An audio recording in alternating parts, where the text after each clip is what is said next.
Well, good day, everybody. It is an absolute privilege to be here. Thank you so much. I'm Brian D'Agostino, the Director of Fire Science and Climate Adaptation for San Diego Gas and Electric, here today to talk to you about the climate change adaptation initiatives that we have going across the company. Before I get started, I want to talk a little bit about my background. I was the first meteorologist to join the team here at SDG&E. And all of this has been done out of a real love and passion for meteorology and the weather. And as we continue to watch increasingly extreme weather events, not just here across Southern California, but across the entire nation, and we really need to move the needle in terms of how we operate and maintain the electric system, really to be able to withstand and be resilient to these extreme weather events. So that's part of what I'm here to talk to you about today. Our mission at SDG&E: improve lives and communities by building the cleanest, safest, and most reliable energy infrastructure company in America.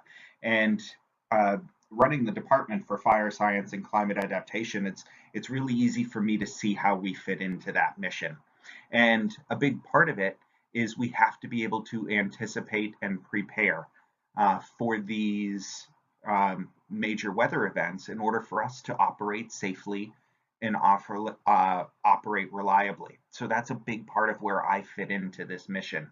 So we do that through weather technology, fire science, and analytics. Extremely important is these community relationships, and we'll talk more about that. Maintaining and expanding a fire-aware culture. I mean, the culture of an organization is so important, and that's a big part of what we try to help foster, not only within SDG&E, but within our entire field. And then also implementing a state-of-the-art climate adaptation strategy. And our vision is that we want to be leaders in this space as we continue to move forward. Overall, the climate adaptation decision-making framework, we need to identify risks through vulnerability assessments. In a sense, you really need to understand the risk if you're going to effectively mitigate it. Once you understand the risk, then you mitigate it, and you mitigate those risks. So in wildfire, a big part of it is if we understand where the windiest areas are, then we can go in and start to harden the system there. If we understand our communities that are going to be most prone to public safety power shutoffs, then we can work to get those folks backup power and generators. And that's how we can work to mitigate it.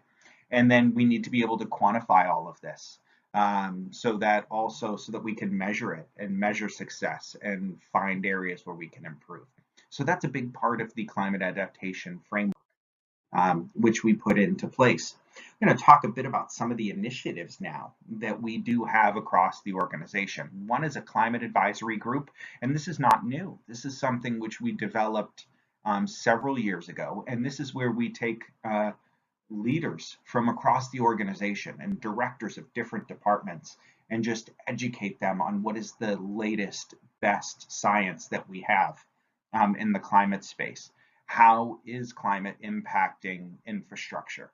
What are some of the leaders across the nation and the world doing right now? So that's part of our climate advisory group. And really, it's to identify these long-term vulnerabilities to climate change and then impacts and look at the pathways necessary to mitigate climate-related risks.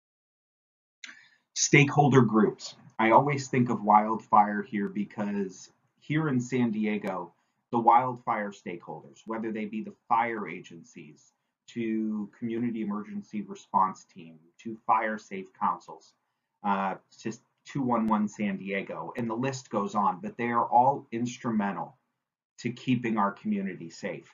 And it's the same in the climate space. So those of you here watching this today, the San Diego Regional Climate Collaborative, the Climate Science Alliance, City of San Diego Sea Level Rise Working Group, even on a larger scale, the Department of Energy and the Energy Sector Partner Resilience that has been put together. All of these groups working together, sharing ideas, sharing thoughts, all instrumental to the progress that we have been making and will continue to make in this space moving forward. So we couldn't be more grateful to the partnerships and collaborations that we have across our community.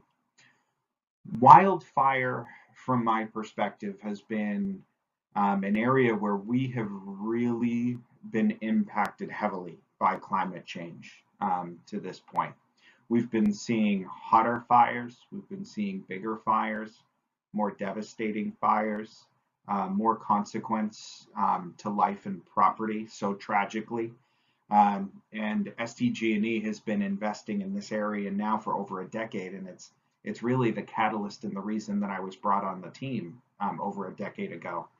We've invested over $2 billion to date, and that comes from situational awareness and understanding wildfire and understanding Santa Ana winds, like I mentioned, but then also hardening the infrastructure, enhancing vegetation management, facilitating community outreach and education, trying to implement public safety power shutoff as thoughtfully and carefully and precisely as possible.